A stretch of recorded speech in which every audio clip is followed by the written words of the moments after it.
I didn't poison her. It wasn't my cooking. It was something else entirely. It wasn't me. I know that's from the last episode, but I think it's important. Anyway, hello, and welcome back to the Monday Morning Show.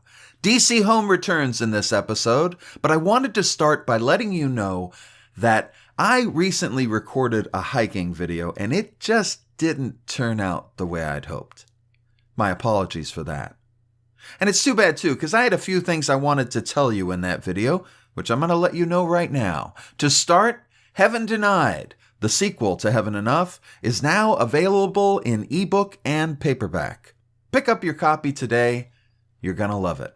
Also, I wanted to let you know that my eyes are firmly fixed on the Pacific Crest Trail in 2019, which is kind of funny considering I still haven't been able to secure a permit. But don't worry, I'm still looking into that. Now, with all of that said, it has been a rather quiet week in Washington, D.C., our nation's capital. And that's not something you really want around New Year's Eve. New Year's Eve should be loud and obnoxious, the death knell of one year slammed up against the birth of another, with parties and celebrations exploding along the streets. Sherry Finn was ready for a giant celebration, which was actually spelled S-A-I-L. Sherry got the banner at a huge discount from the printer after someone else bailed on them, and she figured she could play that up over at Freedom Fried. She decked the bar out like some giant sailing ship, and along with bartender Bob came up with some nautical-themed specials that were sure to have her patrons seasick on spirits in no time. Sherry invested in Facebook ads and mailer space. Word got out about Freedom Fried's New Year's Eve's mixed metaphor. But the town itself was dead. And Washington, D.C. isn't some small town. It takes a lot to kill off the vibe of an entire nation's capital, but Trump figured out a way. Not only did he put everyone out of work, but he promised them that should they return, their wages would be stagnant for at least another year. It was a Trumpy New Year, to be sure. Everyone stayed home and counted their pennies and hoped for the best, though they had no idea when the best would come or from what direction. Some out-of-work employees of the United States government wondered if we would see another Great Depression. Could it wait 100 years? Or was Trump encouraging its return? And what would a second Great Depression II, the Greatest Depression, what would that look like? Would people still be able to afford their iPhones? Would they buy lotto tickets and gamble online and get laid with the swipe of a single digit? Who could say?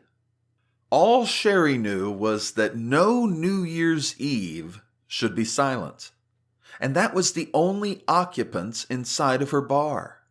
Total silence. Not even the jukebox could cover it up. She figured Brett Kavanaugh would at least show up for his evening keg, but not even the prospect of Sherry's grabbable butt brought him in. And Sherry was wearing shorts. Sherry knew that the Senate and the House were full of alcoholics, but nobody wanted to drink in public, where they might actually have to answer for their behavior. She also knew that in just a few days, most of her regulars would no longer be regulars. The Democrats were sending a freshman class to the House filled with serious people, non-drinking people. Heck, they might even smoke pot. Legalization wasn't helping the booze biz very much, and the Democrats weren't doing nearly as much as the Republicans, to keep pot illegal. Sherry didn't care about the argument for or against legalization. All she knew was that it torched her bottom line. And so, just after 11 on New Year's Eve, Sherry told Bob to go home. She had already let Sylvia and Tonin go home. Her 2 servers couldn't have left fast enough, probably going to a party, which Sherry wished was at the bar. But Bob didn't leave. Despite her inability to pay him for more time, Bob stayed there and tried to cheer Sherry up with a few new inventions. The Trump turn stomach, 1 shot of 151, a shot of Cuervo Gold, and bitters served in a frosted shot glass. The Supreme Courtship, basically a champagne cocktail watered down with Sprite and served with one of the special drink umbrellas Sherry had purchased thousands of that looked like a sail. Sherry drank both of these. She drank the Brett Kavanaugh Not On Your Life. She drank the Chuck Astley. She even drank the Nancy Pelosi No She Didn't. And then midnight fell, and she toasted with the last open champagne bottle to ring in the new year with Bob and old Herbert, who was also there. She wished them well with a smile on her face and hope in her words. She walked Bob to his car and sent old Herbert back to her house in an Uber. Then she walked back into her bar, her empty bar. The still opened but empty bar she never wanted and never thought she could run, that had been left to her as some sad kind of consolation prize when she lost her sister. Her sister, who had been 6 years younger than herself, had been so much further ahead of her in so many ways. She had the husband who loved her and the child who gave her hope. Sherry wondered what her sister would have thought of the Nancy Pelosi No She Didn't. What she would have thought of the way Sherry was running the bar into the ground. Sherry looked up at Blake's list of great perfection, the grand chalkboard filled with words of wisdom once so valued by someone who was now dead. She looked at number 27, which read, "Never confuse what you have to do with what you are going to do." What was Sherry going to do? For that matter, what did she have to do? She knew she was losing money every day the bar remained open. Sure, things would be much better if the government would simply open its doors once again, if they would simply pay their employees, many of whom were still working. But what hope did Sherry have of that happening when Trump was so publicly hell-bent on driving the United States right into certain death? Sherry would have given anything to unhook her fate and the fate of her bar from the psychopath in the Oval Office. Maybe, perhaps, she would. All she had to do was figure out a way to lose the bar but keep her home.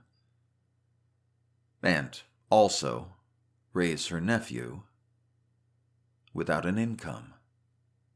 And also look after old Herbert. And also not lose her mind. It was all so terrifying. So she sat at the bar, watched the gaudy ball in New York's Times Square descend in that hollow plastic whistling past the graveyard kind of way, and said, Happy New Year. And that's it from DC, as with the rest of the world. Until next time, be good to yourself, be kind to others, and let's make this world a better place.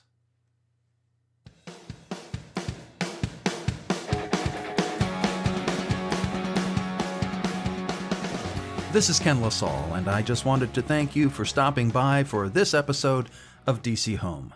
For more information about myself and the work I do, I invite you to take a look at my website at kenlasalle.com. You can also find my work on Amazon, Audible, iTunes, and anywhere you find books and audiobooks available online. You can also find me on Facebook, Twitter, and YouTube by searching my name, Ken LaSalle. And thank you, as always, for your support.